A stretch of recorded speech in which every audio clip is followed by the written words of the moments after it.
वर्षा गायकवाड यांनी प्रिया दत्त यांची भेट घेतलेली आहे। नसीम खान यांच्या नाराजीमुळे या भेटीला कमालीचं महत्त्व प्राप्त झालेलं आहे। गायकवाड यांनी प्रिया दत्त यांच्या निवासस्थानी जात त्यांची भेट घेतली। प्रिया दत्त गेल्या निवडणुकीत उत्तर मध्य मुंबई लोकसभा मतदारसंघाच्या काँग्रेसच्या उमेदवार होत्या। पूनम महाजन यांनी प्रिया दत्त यांचा याच मतदारसंघातनं पराभव केलेला होता। मात्र आता यंदाच्या लोकसभा निवडणुकीमध्ये या मतदारसंघात वर्षा गायकवाड निवडणूक लढवत आहेत।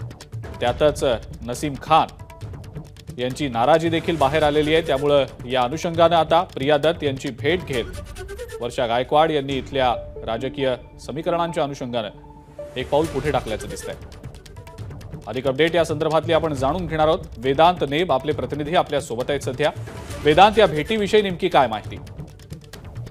या प्रकारे आपण बघतोय उत्तर मध्य मुंबई लोकसभा मतदारसंघाची उमेदवारी वर्षा गायकवाड यांना मिळाल्यानंतर एकत्रित सर्व काँग्रेसचे नेते यावेत आणि या निवडणुकीच्या प्रचाराला त्यांनी साथ द्यावी, त्या दृष्टिकोनातनं वर्षा गायकवाड मुंबईतील काँग्रेसच्या नेत्यांच्या भेटी घेताना पाहायला मिळतात। नसीम खान काहीसे नाराज असल्याची चर्चा होती, त्यांची वर्षा गायकवाड यांनी काल भेट घेतली। त्यानंतर प्रिया दत्त, ज्या मागील निवडणुकीमध्ये उत्तर मध्य मुंबई लोकसभा मतदारसंघाच्या उमेदवार होत्या, त्यांची त्यांनी भेट घेतलेली आहे। मागच्या निवडणुकीमध्ये प्रिया दत्त यांचा पूनम महाजन यांनी पराभव केला होता आणि त्यानंतर आता जेव्हा वर्षा गायकवाड यांना उमेदवारी या मतदारसंघातून मिळाली आहे, तेव्हा प्रचारासाठी सर्व काँग्रेसचे नेते एकत्रित यावं।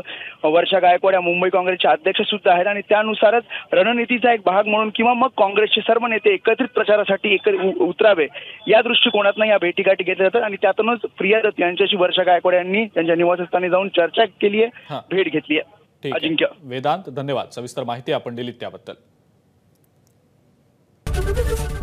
एबीपी माझा, उघडा डोळे बघा नीट।